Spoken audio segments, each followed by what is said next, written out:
The phone call came at exactly 2:47 p.m., interrupting my careful preparation for the most important medical appointment I'd had since Robert died 4 years ago. I was laying out my questions for the cardiologist, organizing the symptoms I'd been tracking for weeks. The chest tightness, the irregular heartbeat, the episodes of dizziness that had been getting progressively worse. "Helen, I need you to watch Emma and Jake today. Emergency at work." Madison's voice carried that particular tone she used when she expected immediate compliance, as if my 60 years of life experience had somehow prepared me to be her on-call babysitter rather than her children's grandmother. "Madison, I can't today. I have a doctor's appointment at 4 o'clock that I've been waiting 3 weeks for." "What kind of doctor's appointment?" "Cardiology. I've been having some concerning symptoms and—" "Helen, this is a real emergency. My supervisor called an urgent meeting about the quarterly reports, and I have to be there or I could lose my job." Her voice was rising, taking on the edge of desperation that she used when she wanted to make her problems sound more serious than mine. "Can't you just reschedule your appointment?" I looked at the calendar on my kitchen wall, where I'd circled today's date in red ink weeks ago. Dr. Martinez had squeezed me into his schedule as a favor after I'd described the chest pain episodes that had been waking me up at night. "Madison, this isn't a routine checkup.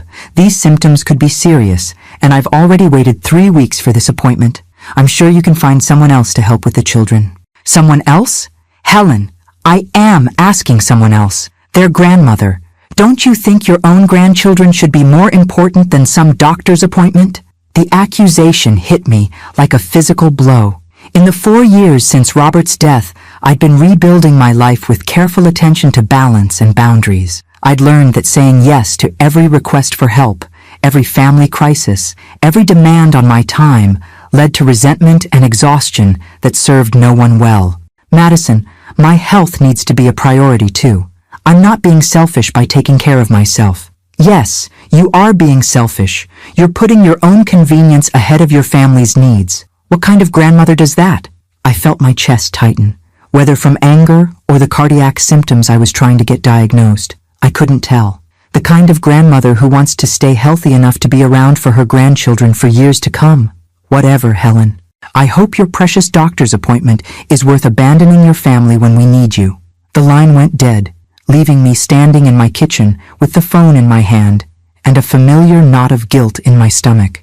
Madison had a talent for making her poor planning into my moral failure, her lack of preparation into evidence of my inadequacy as a grandmother. But I'd learned, through grief counseling after Robert's death and careful attention to my own emotional health, that other people's emergencies didn't automatically become my responsibilities, especially when those emergencies seemed to arise with suspicious frequency whenever Madison wanted something. I checked my watch, 3:15 p.m. I needed to leave for my appointment in 30 minutes, and I still needed to gather the medical records Dr. Martinez had requested and find parking downtown.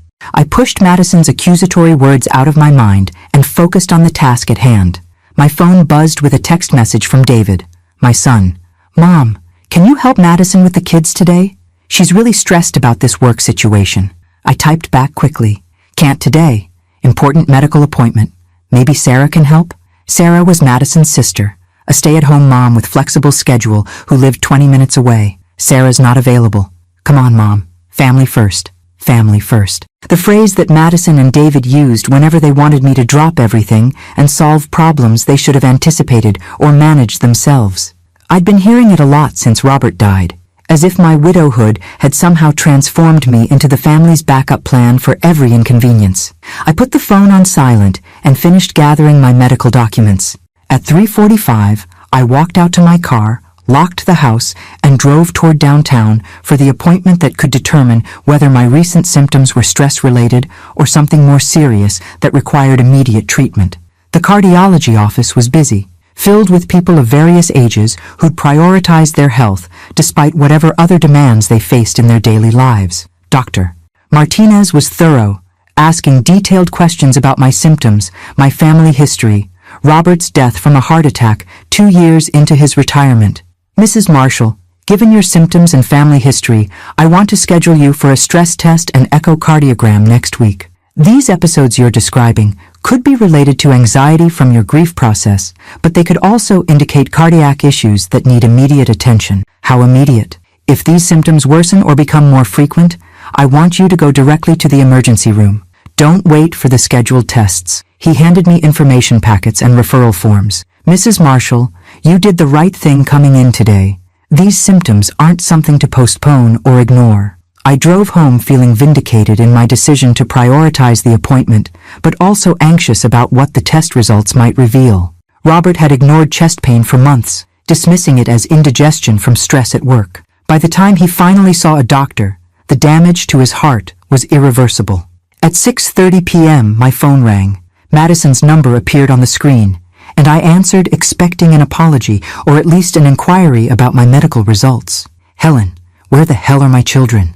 The words hit me like ice water. What do you mean? Where are your children? They're with you. No, they're not with me. I sent them to your house in an Uber 2 hours ago, and you're not answering your door. I felt the world tilt sideways. Madison, what are you talking about? I told you I couldn't watch them today. I was at my doctor's appointment. I sent them anyway. The Uber driver was supposed to drop them at 412 Maple Street at 4:30. They should have been there when you got home. 4 and 12. Maple Street was my address, but I'd been at the cardiologist's office at 4:30, then stopped for groceries before coming home. More importantly, Madison had sent my grandchildren in an Uber to my house without my knowledge or consent, assuming I'd abandoned my medical appointment to accommodate her manipulation. Madison, I live at 412 Maple Street. If an Uber dropped them here, they would have been sitting on my front porch when I got home an hour ago. Well, they're not. I'm here now, and there's no sign of them. Panic began to rise in my throat. Are you sure you gave the driver the right address? Of course I gave the right address. I wrote it on a piece of paper, 412 Maple Street. What's the driver's name? Do you have the Uber receipt? I deleted the app right after I booked it. I don't know the driver's name or the license plate or anything. The magnitude of what had happened began to settle over me like a cold fog. Madison had put 2 young children in a car with a stranger, given handwritten directions, and then deleted the evidence of the transaction. Emma and Jake, 8 and 6 years old, were somewhere in the city with no way for anyone to track where they'd been taken. Madison, we need to call the police immediately. The police? Helen, this is your fault. If you had just watched them like you were supposed to, none of this would have happened. Even in crisis, even with her children missing, Madison's instinct was to blame me for consequences of her own reckless choices. But I didn't have time to argue about fault or responsibility. Madison, hang up and call 911 right now. Report the children missing and give them whatever information you have about the Uber. I'm calling them from my phone too.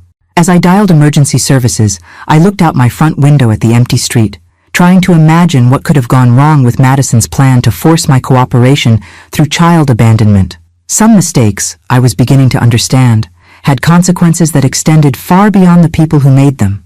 And some emergencies were real, even when they were created by the same people who'd cried wolf too many times before.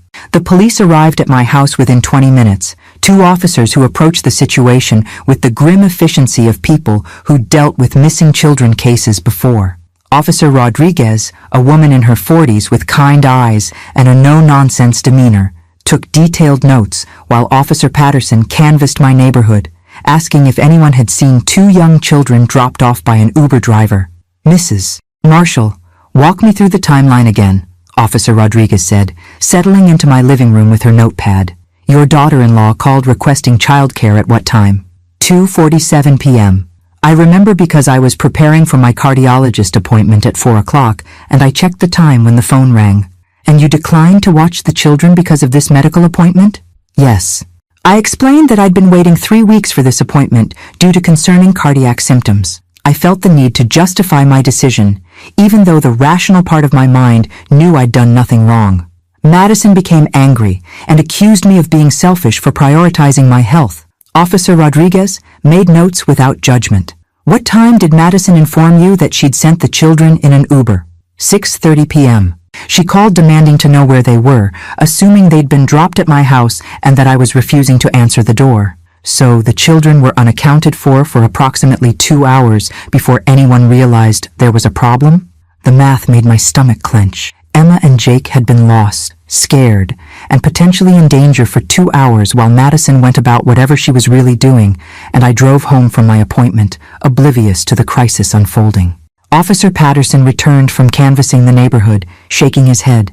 No one saw children being dropped off here today, but Mrs. Chen at 414 Maple Street said she noticed an Uber driver looking confused around 4:30, checking house numbers and driving slowly through the area. Did she see children in the car? She wasn't sure. She was cooking dinner and only glanced out the window when she heard a car idling in front of her house for several minutes. Officer Rodriguez closed her notepad and looked at me with an expression that suggested she'd seen too many cases like this. Mrs. Marshall, we've put out an alert for Emma and Jake Marshall, age 8 and 6. We're contacting Uber to get ride details from this afternoon. Though without the exact booking information or driver details, it may take some time. What can I do to help? Stay here in case the children find their way to your address. Keep your phone available. And Mrs. Marshall. She paused, choosing her words carefully. We'll need to investigate the circumstances that led to this situation. Child endangerment laws apply when children are put in potentially dangerous situations due to parental negligence. The implication was clear. Madison could face criminal charges for her decision to send Emma and Jake in an Uber without proper arrangements or supervision. After the officers left, I sat in my living room staring at my phone, waiting for news, and trying to process the magnitude of what had happened. My medical appointment, the one Madison had wanted me to skip to watch her children, had revealed potentially serious cardiac issues that required immediate follow-up testing. But her anger at my refusal to cancel had led her to make a decision that put Emma and Jake in danger. At 8:15 p.m., my phone rang. David's name appeared on the screen. Mom, Madison told me about the kids being missing. What the hell happened? Your wife sent Emma and Jake in an Uber to my house without my knowledge or consent, after I'd explicitly told her I couldn't watch them today due to a medical appointment. But Mom, why didn't you just— David, stop! Stop right there! I felt something crystallize in my chest, a clarity that cut through the guilt and confusion Madison's accusations had created. Your children are missing because your wife made a reckless, irresponsible decision after I clearly communicated my unavailability. Don't you dare try to make this my fault. There was silence on the other end of the line. In the 4 years since Robert's death, I'd been careful to maintain family harmony, often at the expense of my own boundaries and needs. But tonight, with Emma and Jake, somewhere unknown and potentially unsafe, I couldn't stomach another conversation where Madison's poor choices became evidence of my inadequacy as a grandmother. The police are investigating this as child endangerment, David. Your wife could face criminal charges. Criminal charges? Mom? That seems extreme. What seems extreme is putting 2 young children in a car with a stranger and deleting the evidence of the transaction. What seems extreme is not checking on their welfare for 2 hours after abandoning them with someone who'd explicitly said they were unavailable. My doorbell rang, interrupting our conversation. Through the peephole, I could see Officer Rodriguez standing on my front porch with a woman I didn't recognize. David, I have to go. The police are here. I opened the door to find Officer Rodriguez, accompanied by a social worker carrying a clipboard and wearing the tired expression of someone who'd been dealing with family crises all day. Mrs. Marshall, this is Jennifer Santos from Child Protective Services. We've located Emma and Jake. Relief flooded through me so powerfully that I had to steady myself against the doorframe. Are they okay? Where were they? They're physically unharmed, Ms. Santos said, but they're frightened and confused. The Uber driver apparently misread the handwritten address and dropped them at 412 Maple Avenue instead of 412 Maple Street. That address is a vacant house in a transitional neighborhood. A vacant house? The children were found by neighbors who called police when they saw 2 young kids sitting on the steps of an empty house as it was getting dark. Emma and Jake were cold, scared, and asking for their grandmother. Officer Rodriguez consulted her notes. The good news is they're safe. The concerning news is that they were unsupervised in an unsafe area for over 3 hours while their mother was— She paused, checking her information. According to Uber records and social media posts, Madison Marshall was at a friend's birthday party at a club downtown when she booked the ride for the children. A club? My voice was barely above a whisper. Ms. Santos nodded grimly. We have Instagram photos of Mrs. Marshall at the party, posted between 5 p.m. and 7 p.m. while her children were missing and she was telling police it was a work emergency. The lie hit me like a physical blow. Madison hadn't sent Emma and Jake to my house because of a work crisis. She'd sent them because she wanted to attend a party and assumed she could manipulate me into providing free childcare by creating a crisis that would make refusing seem heartless. Where are the children now? They're at the precinct with a victim advocate, being interviewed by trained personnel. Mrs. Marshall, given the circumstances of this case, we need to discuss temporary custody arrangements while we investigate. Temporary custody? Child endangerment cases require careful evaluation of parental fitness. Until we complete our investigation, Emma and Jake need a safe, stable environment with a responsible caregiver. Officer Rodriguez looked at me with something that might have been sympathy. Mrs. Marshall, would you be willing to provide temporary care for your grandchildren? You're their closest relative, and they've been asking for their grandmother since we found them.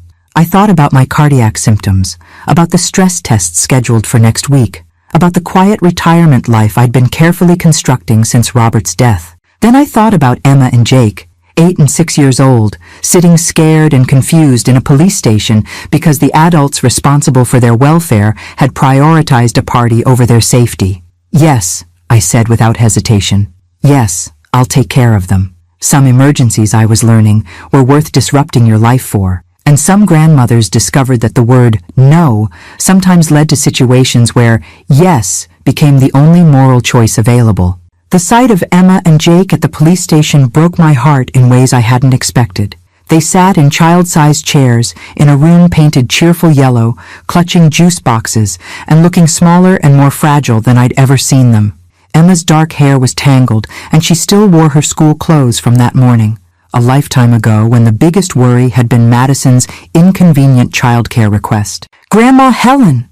Jake launched himself into my arms the moment he saw me, his 6-year-old body trembling with relief and exhaustion. Emma followed more cautiously, her 8-year-old eyes holding questions I wasn't sure I could answer. "Are we in trouble?" Emma asked, her voice barely above a whisper. "The police lady said Mommy made a mistake, but we didn't do anything wrong." I knelt down to their eye level, my own eyes filling with tears at the injustice of children blaming themselves for adult failures. "You're not in trouble, sweetheart. Not at all. You and Jake didn't do anything wrong." "Where's Mommy?" Jake asked, his small hand clutching my sweater. "Why didn't she come get us?" The victim advocate, a gentle woman named Carol who specialized in working with children, caught my eye and shook her head slightly. Madison hadn't been allowed to see Emma and Jake yet due to the ongoing investigation.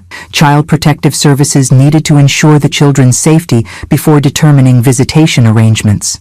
"Mommy has to talk to some people first," I said carefully. "But you're going to stay with me tonight, okay? We'll have dinner and watch a movie, and everything will be better tomorrow."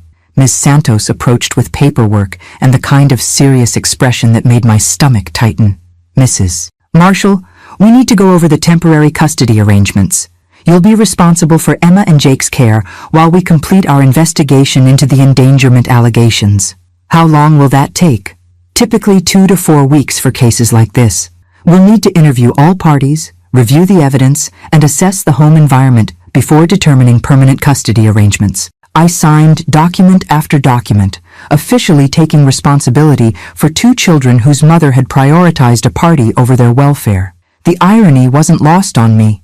I'd said no to watching them for a few hours so I could attend a crucial medical appointment, and now I was committed to caring for them indefinitely while their mother faced potential criminal charges. The drive home was quiet, except for Jake's occasional sniffles and Emma's whispered reassurances to her little brother.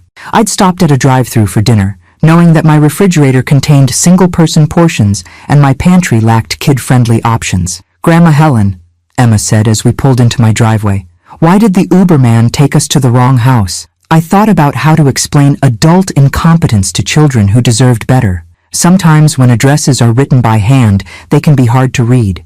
The driver thought he was taking you to my house, but he got confused. "Mommy wrote it wrong?" The driver couldn't read it clearly enough to find the right place. "But we told him we were going to Grandma's house. Why didn't he ask us for directions?" 8-year-old logic, cutting straight to the heart of every adult failure in the situation. "I don't know, sweetheart. Grown-ups don't always make the best choices, even when they're trying to help."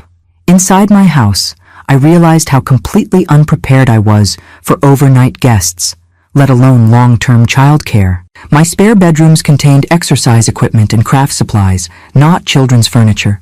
My kitchen cabinets held coffee and whole grain cereals, not the snacks and easy meals that kids needed. "Can we call Daddy?" Jake asked, while picking at his chicken nuggets. "Of course we can call Daddy." I dialed David's number and put the phone on speaker so both children could talk to their father. His voice was strained when he answered. "Emma? Jake? Are you okay? Daddy's been so worried about you." "We're okay," Emma said with the composure of a child who'd learned to comfort adults. "We're at Grandma Helen's house. She made us dinner." "Where's Mommy?" Jake asked, the question that had been hovering over our entire evening. There was a long pause before David answered. "Mommy has to stay somewhere else tonight while some people figure things out, but you're safe with Grandma Helen. And I'll see you tomorrow, okay?" After the call ended, I helped the children settle into makeshift sleeping arrangements. Emma in my spare room with extra pillows to make the daybed more comfortable. Jake on my living room couch with blankets and his favorite stuffed animal that I'd retrieved from their house. "Grandma Helen," Emma said as I tucked her in. "Are Mommy and Daddy getting divorced?" The question caught me off guard. "Why would you ask that, sweetheart?" "Because Mommy's been staying out more, and Daddy gets mad when she does, and now she's in trouble with the police." Emma's matter-of-fact tone suggested she'd been thinking about family stability for longer than any 8-year-old should have to. "I don't know what will happen with Mommy and Daddy," I said honestly, "but I know that whatever happens, you and Jake will be loved and taken care of. By you, by me, by Daddy, by people who love you and want you to be safe." After both children were finally asleep, I sat in my kitchen with a cup of tea and called my friend Patricia, who'd raised 3 children and might have practical advice about sudden grandmother custody. "Helen, my God, are you sure you're ready for this? Full-time childcare is exhausting under the best circumstances, and this situation sounds incredibly complicated." "I'm terrified," I admitted. "But Patricia, these children were abandoned because their mother wanted to go to a party. Emma is asking if her parents are getting divorced. Jake keeps asking why Mommy didn't come get them. How could I not take care of them? What about your health issues? Your cardiac symptoms?" I thought about my appointment with Dr. Martinez, about the stress test scheduled for next week, about the chest pain that seemed less important now than Emma's frightened questions and Jake's need for reassurance. "I'll figure it out. The children need stability right now, and I'm the only family member who's available and responsible enough to provide it." "What about David?" "David enabled Madison's behavior for years. He's going to have to prove he can prioritize his children's welfare over his wife's convenience before anyone trusts him with full custody."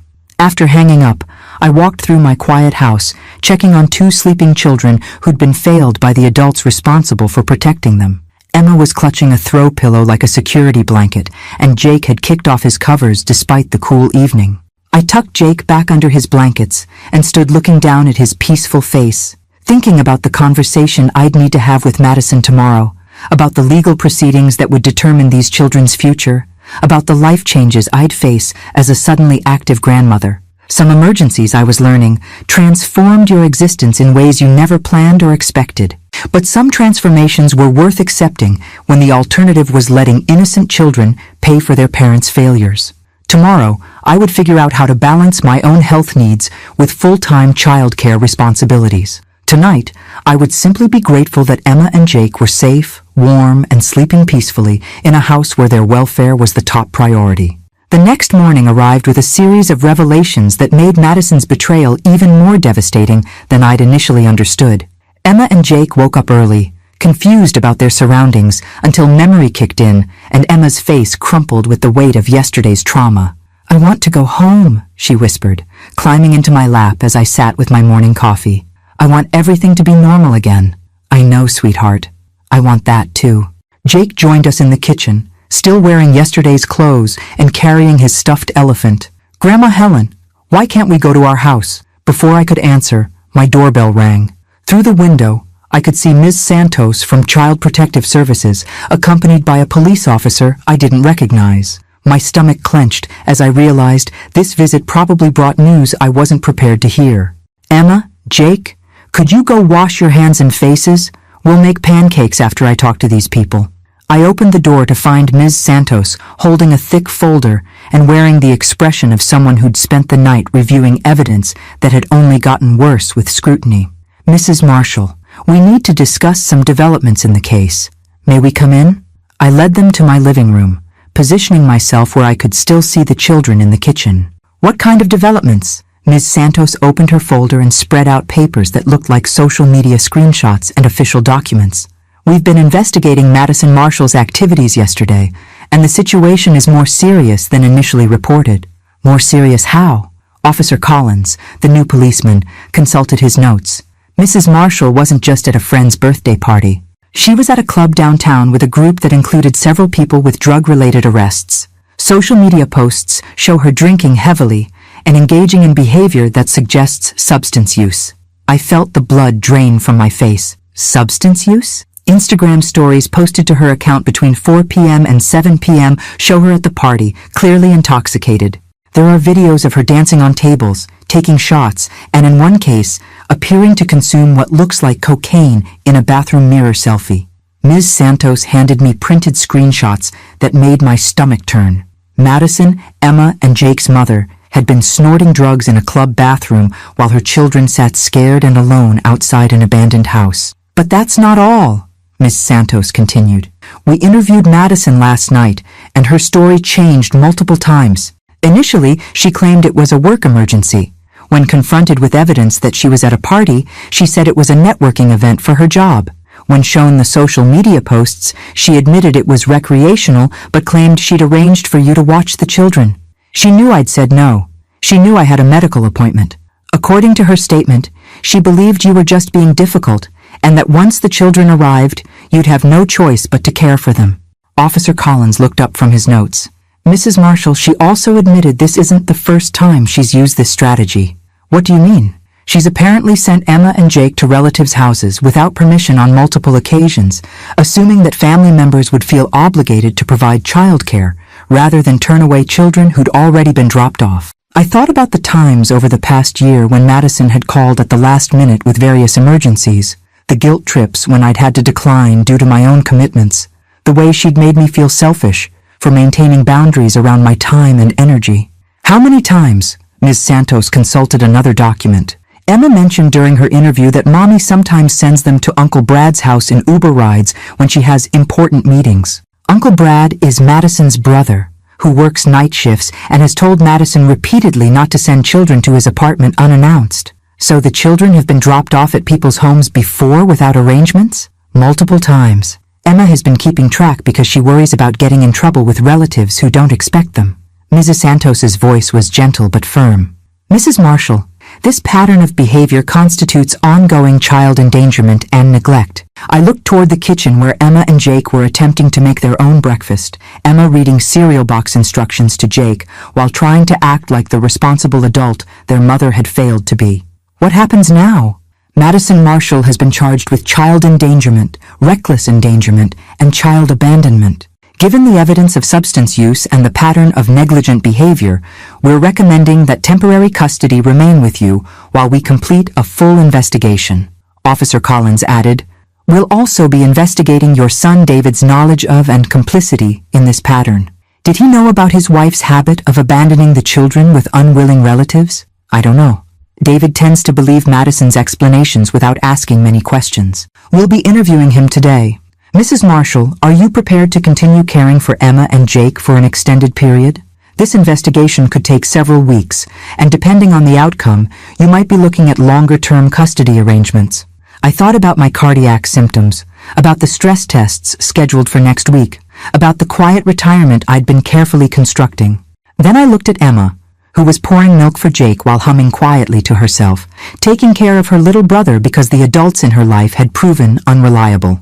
Yes, I'll take care of them for as long as necessary. After the officials left, I sat down with Emma and Jake to explain what would happen next. Emma listened with the serious attention of a child who'd learned that adult promises weren't always reliable, while Jake focused on his cereal and occasionally asked questions about whether they were in trouble. You'll stay here with me while some people figure out how to make sure you're safe, I told them. Your daddy will visit, but your mommy has to work with some helpers to learn better ways to take care of you.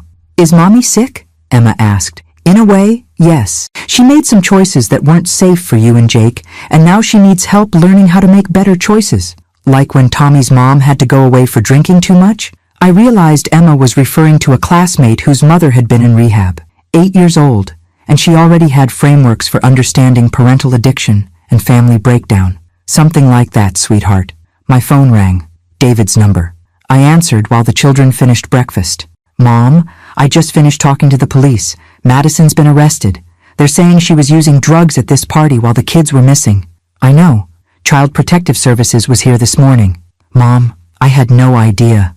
I knew Madison went out with friends sometimes, but I thought it was just dinner and drinks. I didn't know about the drugs or about her sending the kids places without permission. David, how could you not know? Emma told the investigators that Madison has been dropping them off at relatives' houses in Uber rides multiple times. There was a long pause. I work long hours, Mom. Madison handles most of the childcare logistics. When she said she'd arranged babysitting, I believed her. Even when family members complained about unexpected children showing up at their doors? What do you mean? Your Uncle Brad.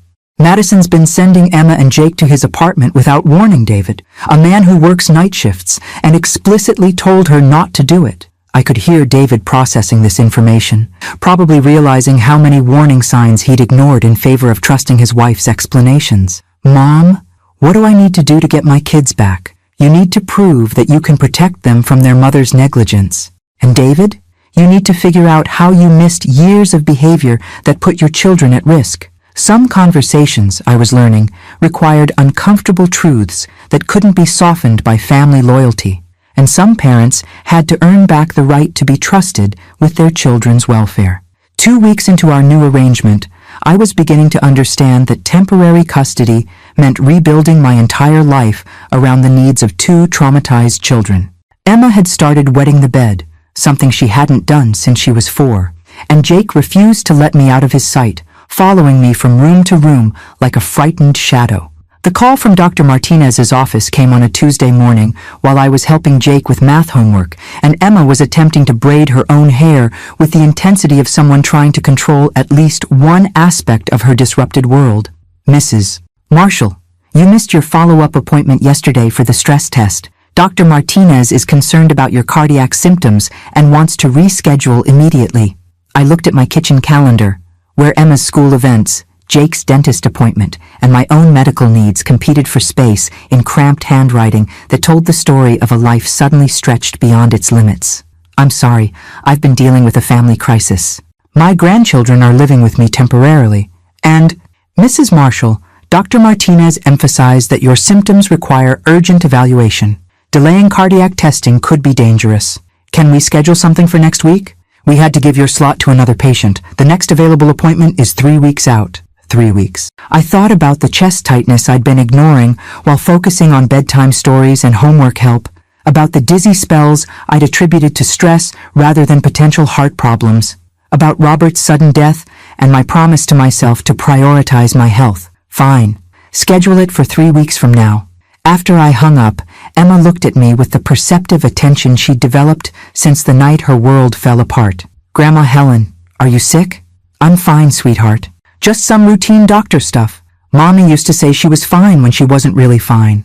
8 years old, and Emma had learned to read adult deception with the accuracy of someone whose survival had depended on interpreting her mother's moods and motivations. I have to see a heart doctor, but it's probably nothing serious, just something doctors check when people get older. Like Grandpa Robert's heart? The question hit me like a physical blow. Emma had been only 4 when Robert died, but she remembered the hospital visits, the scary medical equipment, the way her grandfather had gone from healthy to gone in a matter of weeks. Grandma Helen, you can't die, Jake said matter-of-factly, looking up from his math worksheet. We need you to take care of us. The weight of their dependence settled on my shoulders like a heavy coat. These children had already lost their stable home, their mother's presence, and their father's reliability. The thought of them facing another adult abandonment, even through illness, made my chest tighten with anxiety that had nothing to do with cardiac symptoms. My phone rang. Ms. Santos from Child Protective Services. Mrs. Marshall, we need to schedule a home visit to assess the children's adjustment and your caregiving situation. Also, there's been a development with Madison's case. What kind of development? She's been arrested again. Drug possession this time. She was stopped for erratic driving, and police found cocaine in her purse. I felt the last of my illusions about Madison's capacity for responsible parenthood crumble. When did this happen? Last night. Mrs. Marshall, this significantly changes the custody situation. We're now looking at potential termination of parental rights rather than family reunification. What does that mean for Emma and Jake? It means their temporary placement with you may become permanent. Are you prepared for that possibility? I looked at Emma, who was listening to my half of the conversation with the careful attention of someone who'd learned that adult phone calls often determine children's fates. Jake had abandoned his math homework and moved closer to me, sensing tension he couldn't understand, but instinctively fearing. Yes, I said without hesitation. I'm prepared for that. After ending the call, I realized I needed to have the conversation I'd been avoiding since this crisis began. I sat down with Emma and Jake in the living room, choosing words carefully for a discussion that would shape their understanding of their future. That was Ms. Santos from Child Protective Services. She wanted me to know that your mommy has been arrested again. For what? Emma asked. For having drugs that aren't medicine. Drugs that make people make bad choices and can hurt their bodies. Is mommy going to jail? Probably yes, for a while. Jake climbed into my lap, his small body seeking comfort against news he didn't fully understand but recognized as bad. Does that mean we can't live with mommy anymore? It means you'll probably live with me for a long time, maybe permanently. Emma was quiet for several minutes, processing this information with the careful analysis she applied to all the adult failures in her life. Grandma Helen, if we live with you permanently, will you still love us if we're not perfect? The question revealed the damaged logic of children who'd learned to blame themselves for their mother's negligence, who'd internalized the belief that love was conditional on good behavior rather than an automatic right of childhood. Emma, Jake, listen to me very carefully. I will love you no matter what. If you make mistakes, if you get bad grades, if you're sad or angry or scared, I will still love you. My love for you isn't something you have to earn or something you can lose. Even if we're expensive and you don't have much money? I realized Emma was remembering arguments she'd overheard between Madison and David, fights about childcare costs, and the financial burden of raising children properly.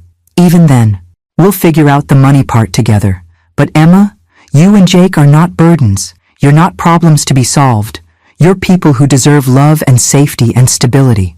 What about Daddy? Jake asked. Can we still see Daddy? Daddy will visit, and maybe someday you can visit him. But right now, Daddy has to prove that he can take better care of you before you can live with him again. That evening, after the children were asleep, I called my sister Margaret in Arizona to discuss the reality of raising 2 young children in my 60s while dealing with potential cardiac issues. Helen, are you sure you can handle this? Full-time parenting is exhausting at any age, but at 60 with health problems. Margaret, these children have been abandoned and traumatized. Emma is 8 years old, and she's asking me if I'll still love her if she's not perfect. Jake follows me to the bathroom because he's afraid I'll disappear like his mother did. How can I not take care of them? What if your heart condition is serious? What if you need surgery or extended treatment? Then I'll deal with that when it happens. But Margaret, the alternative is putting them in foster care with strangers while their father proves he's capable of responsible parenting and their mother serves a prison sentence for drug possession. Have you thought about the financial implications? Raising 2 children on your retirement income? I had thought about it. The life insurance from Robert's death would cover emergencies, but my retirement savings would be stretched thin by the additional expenses of childcare. I'd need to apply for financial assistance, possibly return to work part-time, certainly give up the comfortable retirement I'd planned. I'll figure it out. Margaret, when I was lying in that hospital bed after Robert died, I promised myself I'd find ways to matter, to contribute, to build meaning from grief. Maybe this is how. By sacrificing your health and financial security, by choosing family over convenience, by proving that some grandmothers step up when parents fail down. After we hung up, I walked through my house, looking at the evidence of 2 children who transformed my quiet widowhood into active, chaotic, meaningful daily life. Jake's stuffed animals scattered across the living room, Emma's books stacked on the coffee table, drawings on my refrigerator depicting our family in bright crayon colors that included me as a central figure. Some sacrifices I was beginning to understand weren't really sacrifices at all.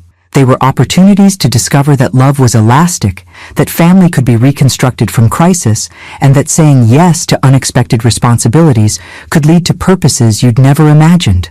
My cardiac symptoms would have to wait. My grandchildren couldn't. David's first visit since the custody arrangements were formalized arrived on a Saturday morning that had started with Emma refusing to eat breakfast and Jake announcing that he didn't want to go to school anymore because the other kids asked too many questions about why he lived with his grandmother now. I'd spent 2 hours trying to coax Emma into eating something while simultaneously explaining to Jake why education was important even when life was complicated. When David knocked on my door, carrying flowers and wearing the expression of a man who'd finally understood the magnitude of his failures as a father. "Mom, thank you for taking care of them. I know this isn't what you planned for your retirement." I let him in, noting how different he looked after 3 weeks of facing the consequences of his willful blindness to Madison's behavior. He'd lost weight, and there were dark circles under his eyes that spoke of sleepless nights spent confronting truths he'd avoided for years. "Daddy!" Jake launched himself into David's arms with the desperate enthusiasm of a 6-year-old who'd learned not to take parental presence for granted. Emma approached more cautiously, watching her father's face for signs of the disappointment or frustration she'd learned to expect from adults. "How are my kids?" David asked, settling onto the couch with Jake still clinging to him while Emma maintained careful distance. "They're adjusting," I said, choosing words carefully in front of children who'd become hypervigilant about adult conversations. "It's been an emotional transition for everyone. Emma, sweetheart, come here. I missed you so much." Emma approached slowly, accepting David's hug, but keeping her expression guarded. "Daddy, why didn't you know Mommy was using drugs?" The question hung in the air like smoke, revealing how much Emma had processed about her family's dissolution, and how many adult explanations had failed to satisfy her need for understanding. David's face crumpled with something that looked like genuine remorse. "I should have known, Emma. I should have paid more attention and asked better questions. That's my fault, not yours or Jake's. Are you going to take us back home?" "Not yet, sweetheart. I have to prove to the people who decide these things that I can take better care of you first. And Emma, even when that happens, you might still spend a lot of time here with Grandma Helen." Why?" David looked at me, and I could see him struggling with how much truth to share with children who'd already absorbed more adult complexity than any kids should have to process. "Because Grandma Helen has been taking better care of you than Daddy and Mommy did. Because you're safe and happy here in ways that you weren't at home." It was the first time David had acknowledged the dysfunction that had characterized Emma and Jake's daily life before the custody crisis, and I felt something shift in my assessment of his capacity for growth and change. After David left, promising to return next weekend and call every Tuesday evening, Emma approached me with the serious expression she wore when processing difficult information. "Grandma Helen, do you think Daddy will really get better at taking care of us? I think he wants to get better. Whether he actually will depends on whether he's willing to do the hard work of changing how he makes decisions about family." "What kind of hard work?" "Learning to put you and Jake first, even when that's inconvenient. Learning to ask hard questions about people's behavior instead of believing easy explanations. Learning to protect you from adults who make choices that hurt children." Emma nodded with the gravity of someone who'd learned to evaluate adult reliability through experience rather than promises. "Grandma Helen, can I ask you something?" "Of course, sweetheart. If Daddy gets better and we go back to living with him, will you still be our grandmother? Will we still see you all the time?" The question revealed Emma's deepest fear, that stability was temporary, that love was conditional, that the safety she'd found with me would disappear if family circumstances changed. "Emma, I will always be your grandmother, no matter where you live or who takes care of you day to day. You and Jake are part of my heart now, and that doesn't change based on living arrangements. Promise?" "I promise."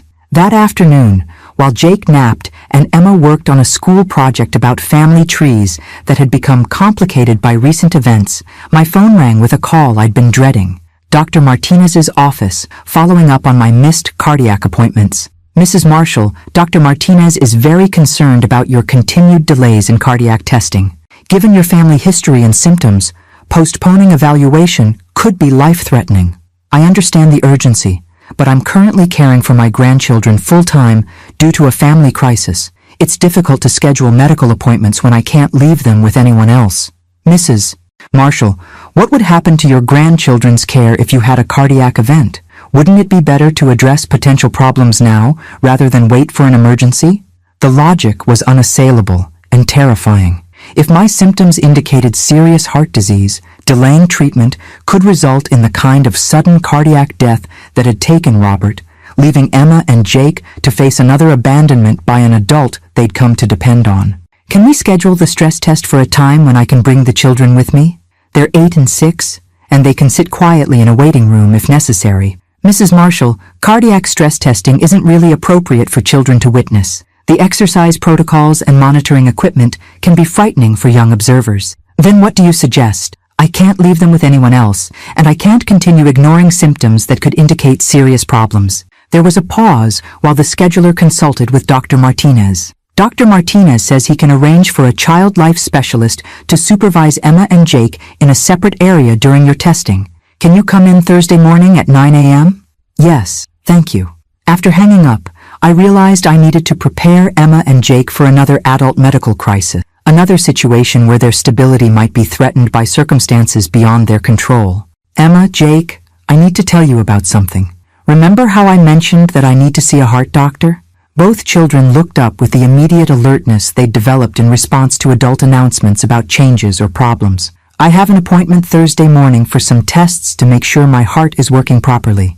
You'll come with me, but you'll stay in a special room with someone who takes care of children while I do the tests. Like when Grandpa Robert had to go to the heart hospital, Emma asked. Similar tests, but mine are just to check things out and make sure everything is okay. What if everything isn't okay? Jake asked with the direct concern of someone who'd learned that adult health problems could result in permanent disappearances. If there's a problem, the doctors will fix it so I can take care of you for a long, long time. Promise? Emma asked. I thought about promises I couldn't guarantee, about cardiac events that struck without warning, about children who'd already experienced too much loss to bear additional abandonment. I promise I'll do everything the doctors tell me to do to stay healthy and strong enough to take care of you. It wasn't the unconditional promise Emma was seeking, but it was the honest commitment I could make while facing the reality that some health problems couldn't be solved by good intentions or determination. Some tests, I was learning, had stakes that extended far beyond the person being examined, and some grandmothers faced the terrifying possibility that their own mortality could determine their grandchildren's entire future. Thursday morning arrived with the kind of gray, drizzling rain that made everything feel ominous. Emma had barely touched her breakfast, and Jake announced that his stomach hurt, a development I recognized as anxiety manifesting in physical symptoms. Grandma Helen, Emma said while I packed snacks and entertainment for the waiting room. What if the heart doctors find something really bad? Then we'll deal with whatever they find, and we'll deal with it together. But what if you have to go to the hospital like Grandpa Robert did? I knelt down to Emma's eye level, taking her hands in mine. Emma, I know you're scared because you remember what happened to Grandpa, but these are different tests, and even if the doctors find problems, there are lots of ways to fix heart problems now that help people stay healthy. Did Grandpa Robert have the same tests? Grandpa Robert waited too long to see doctors, which is why I'm going now, to catch any problems early when they're easier to fix. The cardiac clinic was located in a medical building that smelled like disinfectant and contained the kind of fluorescent lighting that made everyone look pale and worried. Emma and Jake stayed close to me as we checked in, their eyes wide as they took in the medical equipment and the other patients who looked tired and older than I felt. Mrs. Marshall, I'm Jennifer, the child life specialist. Emma and Jake, would you like to come see the special room we have for kids whose grown-ups are having medical tests? Jennifer was young and cheerful in the way that people who work with children learn to be, and she led us to a bright room filled with books, games, and a television playing age-appropriate movies. You can watch movies or play games or read books while your grandmother has her tests, Jennifer explained. And if you get worried or need anything, just let me know, and we can check on her. How long will the tests take? Emma asked. About 2 hours. That's time for a whole movie and maybe some coloring or reading afterward. I hugged both children goodbye, noting how Jake's grip lingered and how Emma's eyes were bright with unshed tears. I'll be back in 2 hours, I promised. Jennifer will take good care of you. The stress test itself was exactly as grueling as I'd expected. Walking on a treadmill, while connected to monitoring equipment that tracked my heart's response to increasing levels of exercise. Dr. Martinez watched the readouts with the focused attention of someone looking for specific patterns that could indicate serious problems. Mrs. Marshall, I can see some irregularities in your rhythm during peak stress. We're going to need to do an echocardiogram to get a better picture of your heart structure and function. Is it serious?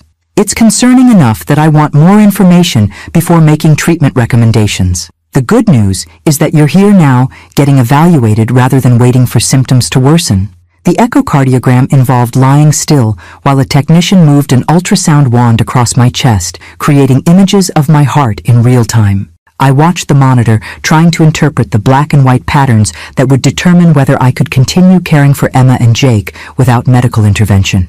Mrs. Marshall, Dr. Martinez would like to speak with you about the results. Dr. Martinez's office was filled with the kind of medical diplomas and cardiology textbooks that should have been reassuring, but instead reminded me of all the things that could go wrong with human hearts. Mrs. Marshall, the tests show mitral valve regurgitation. Essentially, one of your heart valves isn't closing properly, which is causing the irregular rhythms and some of the symptoms you've been experiencing.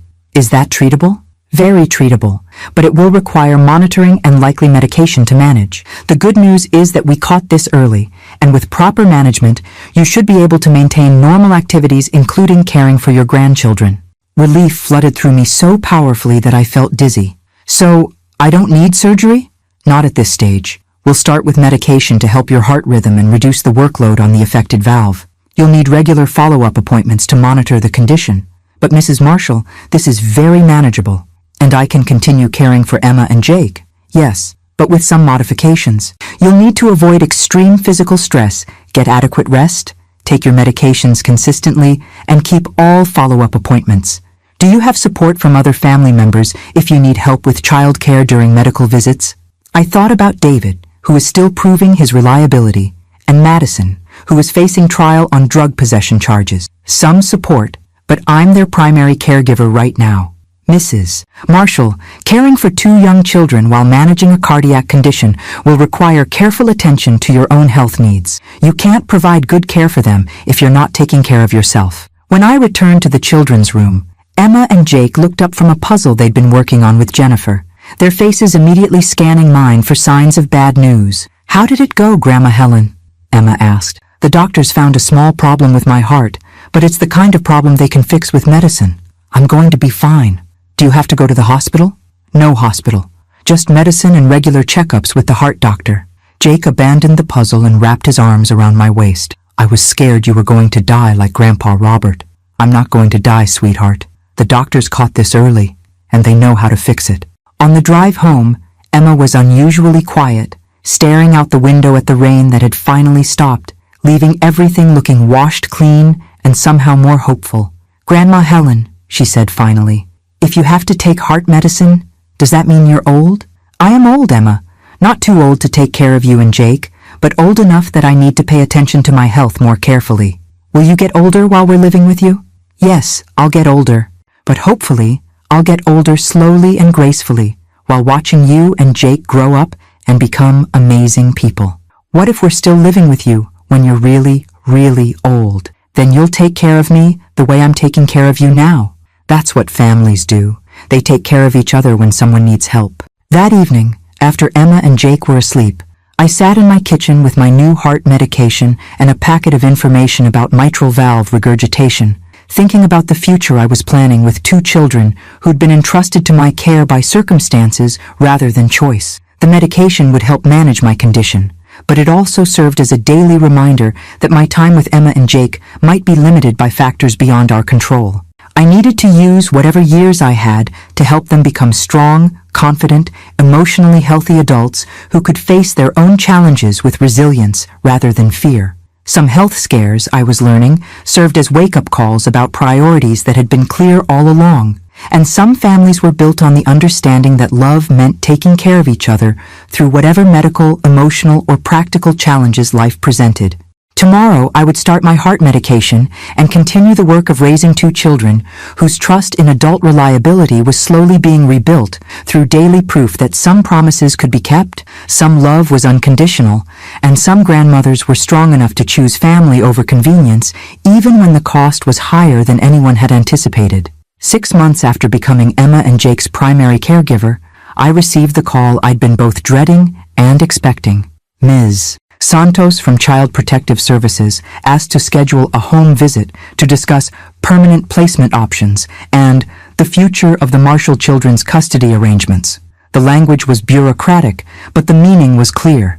It was time to decide whether Emma and Jake would remain with me permanently or return to David's care now that he'd completed parenting classes, family therapy, and had proven 6 months of stable employment and responsible behavior. Mrs. Marshall, we need to assess both potential placements to determine what's in the children's best interests. David has made significant progress, but the children have also thrived in your care. I looked around my living room, which had been transformed from a quiet widow's retreat into an active family space filled with homework supplies, art projects, and the comfortable chaos of children who felt secure enough to spread their belongings throughout the house. When do you need to make this decision? Within the next month. We'll be interviewing Emma and Jake about their preferences, evaluating both living situations, and making a recommendation to the family court judge. After ending the call, I realized I needed to prepare Emma and Jake for conversations about their future that would require them to make choices no children should have to face. Choosing between a father who was trying to rebuild his reliability and a grandmother who'd provided stability during their most vulnerable period. Emma, Jake, could you sit with me for a few minutes? I need to talk to you about something important. They approached with the careful attention they'd learned to give adult announcements, settling on either side of me on the couch that had become our designated space for serious conversations. Mrs. Santos called today. She wants to talk to you about whether you want to keep living here with me or go back to living with Daddy. Emma's reaction was immediate and intense. Do we have to choose? The people who decide these things need to understand what you want and what would make you feel safest and happiest. What happens if we choose different things? Jake asked. What if I want to live with you and Emma wants to live with Daddy? I hadn't considered this possibility, that the children might have different preferences about their future placement, creating an impossible choice between keeping them together and honoring their individual needs. I don't know, sweetheart. Let's hope you both feel the same way about what you want. Grandma Helen, Emma said, her voice careful in the way she'd learned to use when asking questions that might have painful answers. If we choose to live with Daddy, will you still love us? Emma, my love for you and Jake doesn't depend on where you live. Whether you're here with me every day or visiting on weekends or living across the country, I will always love you exactly the same amount. But will we still see you all the time? We'll see each other as much as possible, and we'll talk on the phone, and you'll always know that this house is your home too, no matter what. What do you think we should choose? Jake asked. The question put me in an impossible position. I wanted Emma and Jake to stay with me. I'd grown to love the daily rhythms of their lives, the bedtime stories, the homework help, the way they'd transformed my quiet widowhood into active, meaningful engagement with the future. But I also wanted them to have a relationship with their father. And David had worked hard to become more reliable and emotionally present. I think you should choose what feels safest and happiest for you. Both Daddy and I love you and want to take good care of you. Oh, but Grandma Helen, you already proved you can take good care of us. Daddy has to prove he can do it. Emma's observation was astute and heartbreaking. These children had learned to evaluate adult reliability based on demonstrated behavior rather than promises, and 6 months of stability with me carried more weight than David's recent improvements after years of negligent oversight. 3 days later, David came for his regular weekend visit, but this time he brought a photo album and what appeared to be architectural plans that he spread across my dining room table. Kids, I want to show you something. Remember our old house where you used to live? Emma and Jake nodded, though I could see them tensing at the mention of their previous home, which held memories of Madison's erratic behavior and David's absence during work hours. Well, I've been working with some people to make it better. Look at these pictures. The photo album showed extensive renovations to David's house, a new playroom, updated bedrooms for each child, a fenced backyard with play equipment, and what appeared to be a home office designed to allow David to work from home more frequently. "I've changed my job so I can work from home 3 days a week," David explained. "And Mrs. Patterson from next door is going to help with after-school care on the days when I have to go to the office." "What about Mommy?" Jake asked. "Would Mommy live there too?" "No, buddy. Mommy and Daddy are getting divorced. She's going to live somewhere else and get help with her problems. But you could visit her when the doctors say she's ready." Emma studied the renovation photos with the analytical attention she applied to homework problems. "Daddy, why did you change everything? Why didn't you make it better before when we lived there?" David's face crumpled slightly. "Emma, I didn't realize how much better things could be. I thought what we had before was good enough, but Grandma Helen showed me what really good care looks like." "So you learned from watching Grandma Helen?" "Yes, sweetheart. I learned that children need consistency and attention, and parents who put their needs first." I felt something complicated twist in my chest. Pride that my caregiving had served as a model for David's growth, but also sadness that it had taken Emma and Jake's traumatic abandonment for him to understand what responsible parenting required. "Grandma Helen," Emma said after David had left, "what do you think about Daddy's new house? I think it shows that he's been working very hard to become a better father. Do you think we should give him another chance? What do you think? You're the one who would have to live with the consequences of that choice."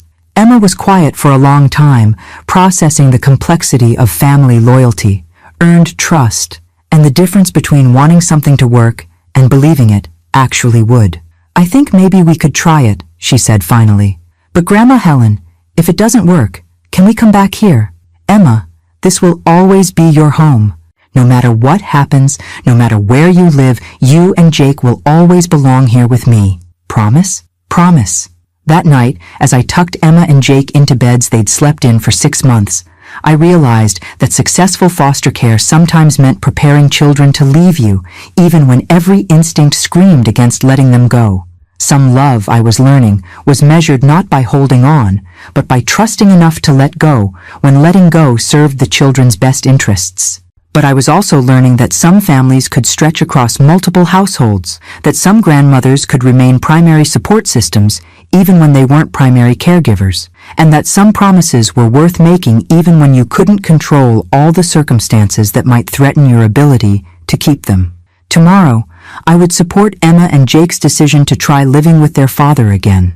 Tonight, I would treasure what might be our last evening as a 3-person household that had healed together from trauma none of us had chosen, but all of us had survived. The transition meeting took place on a crisp October morning in Ms. Santos's office, with Emma and Jake sitting between David and me, while various professionals discussed custody arrangements with the clinical efficiency of people who'd managed hundreds of similar family reconstructions. "Emma and Jake have expressed a desire to try living with their father again," Ms. Santos announced, consulting her notes while I felt my heart clench with pride and loss in equal measure.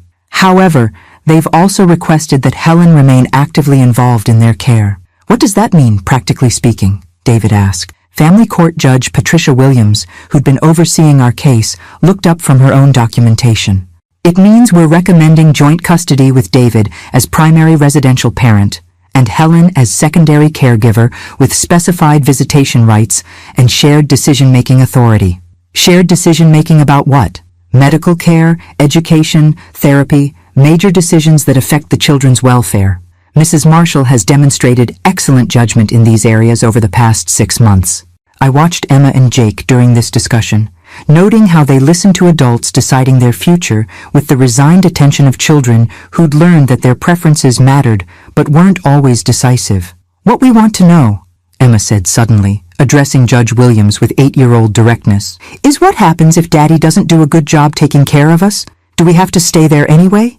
The question silenced the room. Here was a child who'd been failed by parental negligence, asking for protection against future failures with the practical wisdom of someone who'd learned not to trust adult promises without enforcement mechanisms. "Emma," Judge Williams said gently, "if your father doesn't provide proper care, you can contact Mrs. Marshall, your teachers, or any trusted adult, and we'll investigate immediately. You won't have to stay in any situation that isn't safe." "What if Daddy says we're being dramatic or exaggerating?" I felt a chill at Emma's question, recognizing that she was drawing on memory of her mother's gaslighting, Madison's habit of dismissing the children's legitimate concerns as attention-seeking behavior. Emma, that's exactly why Mrs. Marshall will continue to be involved, Ms. Santos explained. She'll see you regularly, and if she observes problems, she has legal authority to request intervention. How regularly? Jake asked. Every Wednesday evening and every other weekend, David said, plus holidays and any other time you want to see Grandma Helen. And if there's an emergency, then you call Grandma Helen immediately, and she can come get you or send help. The formal custody agreement was signed 3 weeks later, but the real transition happened gradually over the following month. Emma and Jake spent increasing amounts of time at David's renovated house, testing whether his promises of improved parenting would hold up under the stress of daily childcare responsibilities. The first crisis came on a Tuesday evening in November when David called me from the emergency room. "Mom, I'm here with Jake. He fell off his bike and we think his arm might be broken. Can you come? He's asking for you." I found Jake in a pediatric examination room, trying to be brave while tears leaked down his face and David paced nervously nearby. The sight of Jake's obviously broken arm and David's barely controlled panic reminded me how much the children still needed both of us. David for daily parenting, me for the kind of calm crisis management that came from experience. "Grandma Helen!" Jake reached for me with his uninjured arm, and I gathered him carefully against my chest while David explained what had happened. He was riding with the neighbor kids after school, and he hit a pothole and went over the handlebars. "Mom, I should have been watching more closely. I should have checked the bike tires. I should have—" "David, stop. Accidents happen. Children get hurt. You brought him to the hospital immediately, and that's what matters." The orthopedic surgeon confirmed a simple fracture that would heal completely with proper casting and care. But as I watched David interact with the medical staff, asking detailed questions, taking notes about care instructions, advocating for Jake's pain management, I realized how much he'd changed in the months since gaining custody. "Mrs. Marshall," the surgeon said, noting David's comprehensive medical history forms, "your son has done excellent preparation for today. Having complete records and emergency contacts made our job much easier." After Jake was casted and discharged, David insisted on taking us both out for ice cream despite the late hour. "Jake, I want you to know that even though you got hurt on my watch, I'm going to take better care of you going forward. Better bike maintenance, better safety equipment, more supervision during outdoor play. Daddy, it wasn't your fault. Sometimes accidents just happen." 6-year-old wisdom, absolving his father of guilt while David learned to take responsibility without drowning in self-recrimination. "Grandma Helen," Emma said, as we shared sundaes in a nearly empty ice cream parlor, "do you think Daddy is doing a good job taking care of us?" "What do you think?" "I think he's trying really hard. And when Jake got hurt, he knew exactly what to do, and he didn't panic too much." "What about you, Jake? How do you feel about living with Daddy?" "I like it. His house is bigger, and I have my own room. But Grandma Helen, I still want to see you all the time. You will see me all the time, every Wednesday, every other weekend, and whenever you need me, even when we're grown up, even when you're grown up and have children of your own." 3 months into the new custody arrangement, I received a call that tested everyone's commitment to our reconstructed family structure. Madison was being released from prison after serving 8 months for drug possession, and she wanted to see Emma and Jake. "Mrs. Marshall," Ms. Santos explained, "Madison has completed drug treatment and parenting classes while incarcerated. The court is considering supervised visitation, but we need to assess the children's readiness and your comfort level as their secondary caregiver." What do Emma and Jake want? They're conflicted. They miss their mother, but they're also afraid of her. They want to see her, but only if you're present during visits. And David? David is willing to allow supervised visitation if you agree to facilitate it. I thought about Madison, about the woman who'd put her children in an Uber without proper arrangements so she could attend a party where she'd used cocaine in club bathrooms, about the fear in Emma's eyes when discussing her mother's unpredictability, about Jake's anxiety every time adults made promises they might not keep. I'll facilitate visits if Madison demonstrates genuine commitment to recovery and if the children continue to want contact. But Ms. Santos, if I observe any behavior that threatens Emma and Jake's emotional stability, I'll terminate the visits immediately. That's exactly why we want you involved, Mrs. Marshall. You've proven that you prioritize the children's welfare over family politics or adult convenience. Some families, I was learning, could be rebuilt from crisis if enough people were willing to put children's needs ahead of their own comfort, pride, or convenience. Some custody arrangements worked because they acknowledged that multiple adults could love children in different ways, while maintaining clear boundaries about responsibility and authority.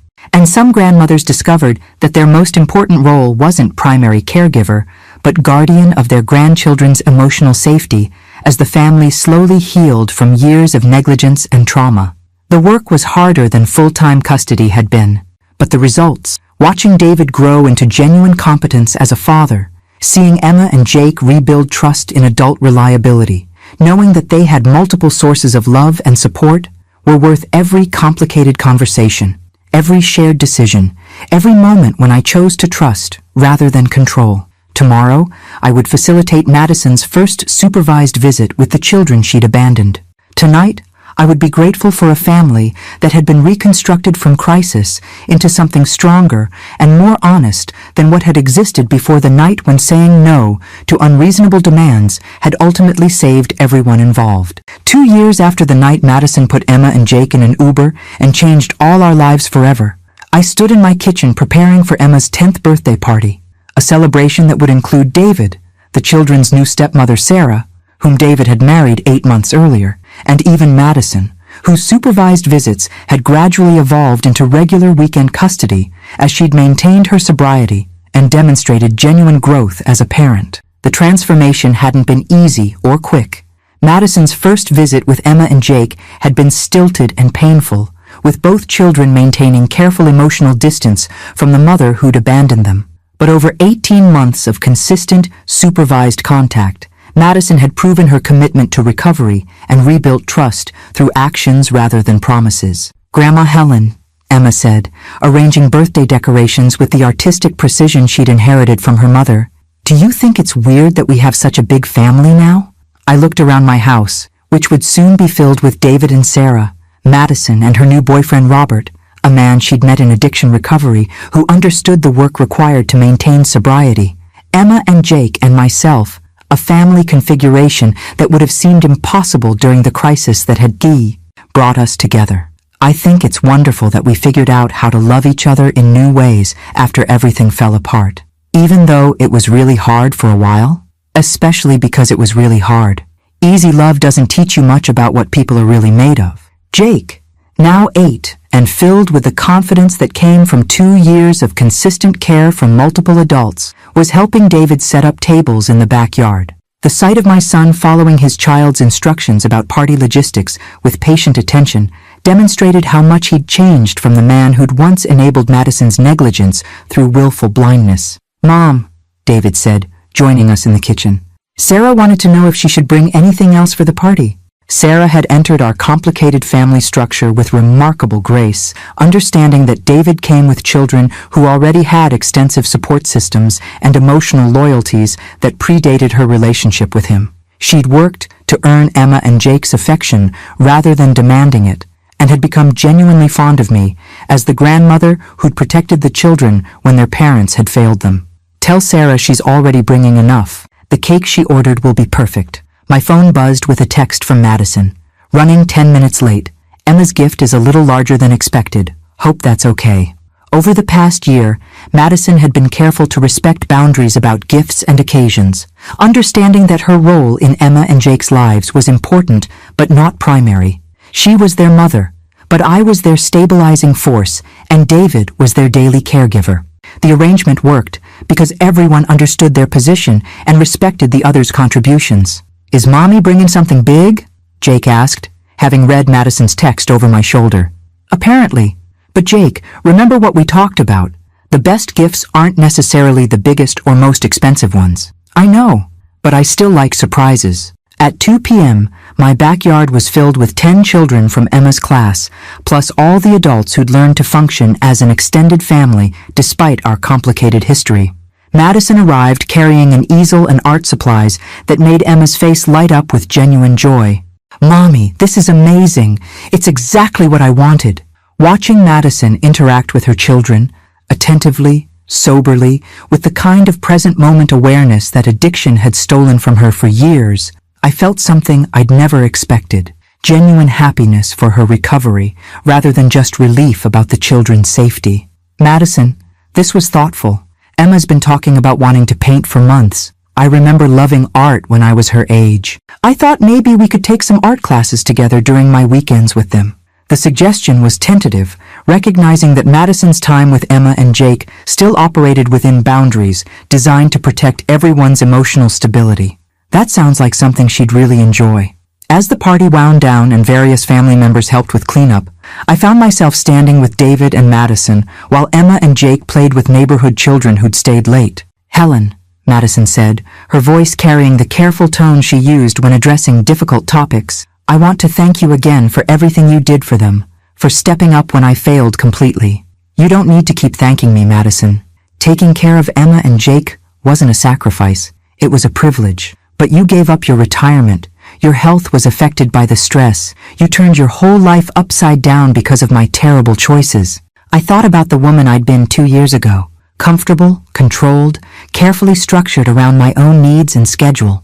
Then I looked at Emma, who was teaching younger children how to use her new art supplies with the patient kindness that characterized her approach to most situations. "Madison, those terrible choices led to some of the best things that ever happened to me. Emma and Jake changed my life in ways that made it better, not worse. Even the heart problems were probably developing anyway. Having the children with me forced me to get medical attention I might have postponed indefinitely if I'd been living alone." David joined our conversation, carrying the tired satisfaction of someone who'd successfully hosted a children's party without any major crises. "Mom, I still can't believe how much you did for us. Taking custody of the kids, helping me learn how to be a better father, facilitating Madison's recovery relationship with them. David, you became an excellent father once you started paying attention. Madison became a responsible mother once she got sober. I just provided stability while you both figured out how to take care of your children properly." As the last guests departed and Emma and Jake settled into quiet play with their birthday gifts, I realized that our story had reached something like a conclusion. Not the neat ending where everyone lived happily ever after, but the more complex resolution where damaged people had learned to function better and children had gained multiple sources of love and support. "Grandma Helen," Emma said as I tucked her into bed at David's house, where I still spent Wednesday nights and alternate weekends. "When you said no to watching us that day when Mommy called, did you know it would save our family?" "I didn't know anything would save our family, sweetheart. I just knew that I needed to take care of my health so I could be available when you really needed me. And we really needed you. You did. But Emma, you and Jake also saved me. You gave me a purpose I didn't know I was missing, and a kind of love I'd never experienced. The grandmother kind of love, the choosing to stay when everything falls apart kind of love." As I drove home to my own house, I passed the intersection where an Uber driver had made a wrong turn 2 years ago and changed the trajectory of 5 people's lives. The mistake that had seemed like the worst possible outcome had ultimately led to the best possible outcome. Children who felt truly secure for the first time in their lives, adults who'd learned to prioritize family welfare over convenience or avoidance, and a grandmother who'd discovered that saying no to inappropriate demands had positioned her to say yes to the responsibilities that actually mattered. Some families, I'd learned, were strengthened by crisis rather than broken by it. Some love required difficult choices, uncomfortable boundaries, and the courage to prioritize children's needs over adults' feelings. And some grandmothers discovered that protecting their own well-being wasn't selfish. It was the foundation that made everything else possible, including the ability to catch grandchildren when their parents' poor choices sent them falling toward people who were strong enough to break their fall and wise enough to teach them how to build better lives from whatever pieces remained. The end. 비가 새는 작은 방에 새우 잠을 잔대도 고운님 함께라면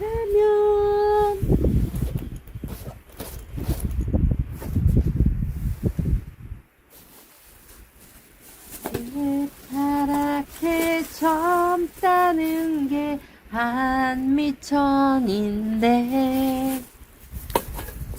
애째하게 굴지 말고 가슴을 쫙 펴라. 내일은 해가 뜬다.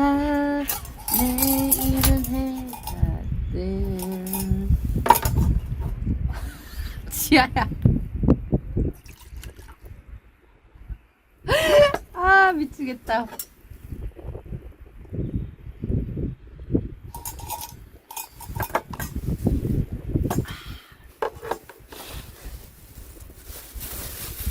하나씩 정리하고 이제 집에 들어가자.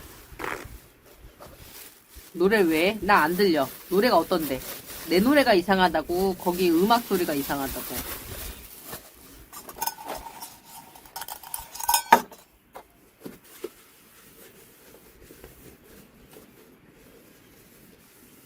아유 똘씨 저씨.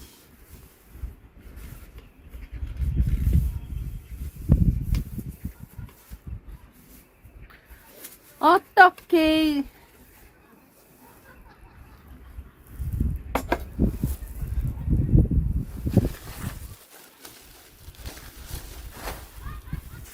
아따 아주머니도 목소리 봐라. 너 안 들어가네. 왜 안 들어가지? 원래 들어가는 거 아니야? 어? 뭐가 들어가는 거지?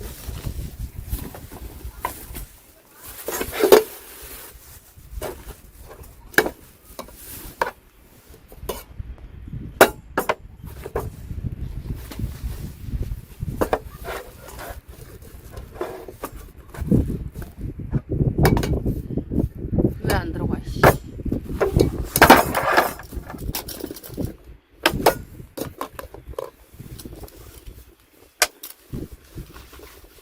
노래 안 좋아? 대충 정리하고 들어가서 쉬자. 여기 까치들도 많고 비도 내리고 바람도 많으니 내일 추울 때 또 아침이라서 정리하려면 힘드니까. 뭐 먹은 것도 없는데 정리할 게 뭐 있지?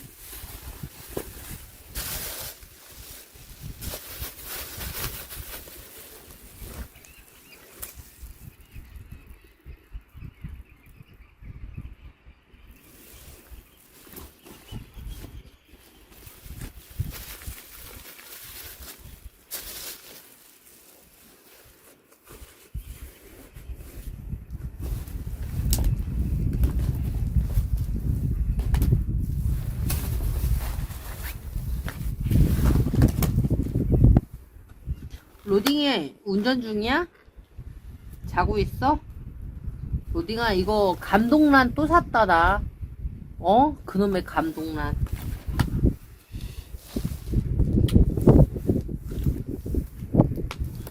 한 옆에 구운 란도 있고 막 하는데 감동란 샀어. 난 근데 원래 완숙 먹는데.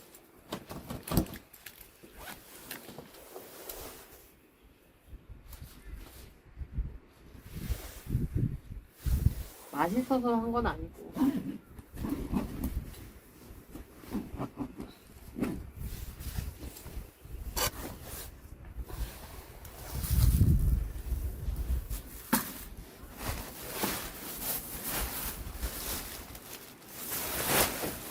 그냥 조금 맛이 다를 뿐이. 아니 맛이 다른 건 아니지. 그냥 달걀 맛이지 무슨 맛이 달라. 안 그래?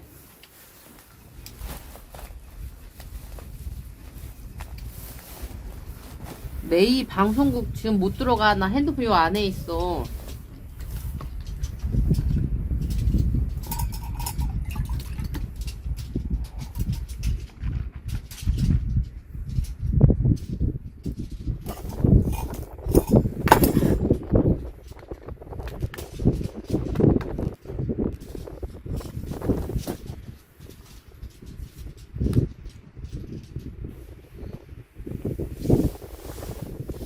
아, 저 메이 진짜 씨.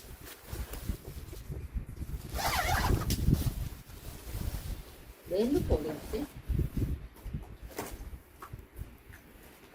여기 있다.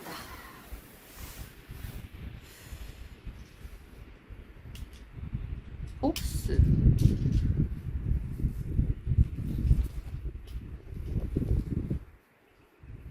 뭐야, 폭스야, 누나, 인제 지금. 나 지금 카톡 봤네. 아이, 펜션 가라고? 뭐야, 저 자식, 진짜. 아유, 내가 못 살아. 쟤 지금 바쁘지. 배는 뜨겠지, 뭐.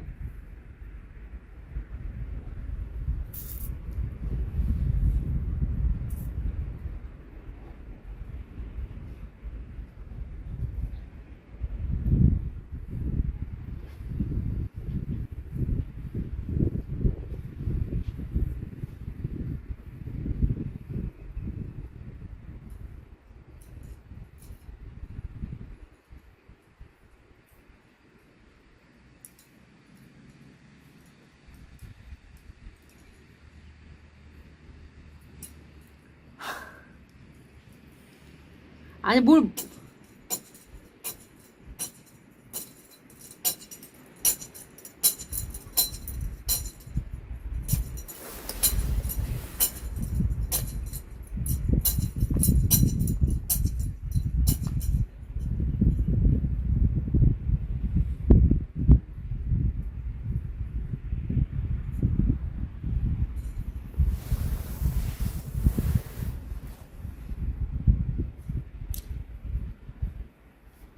진짜, 씨. 너네랑 안 놀아!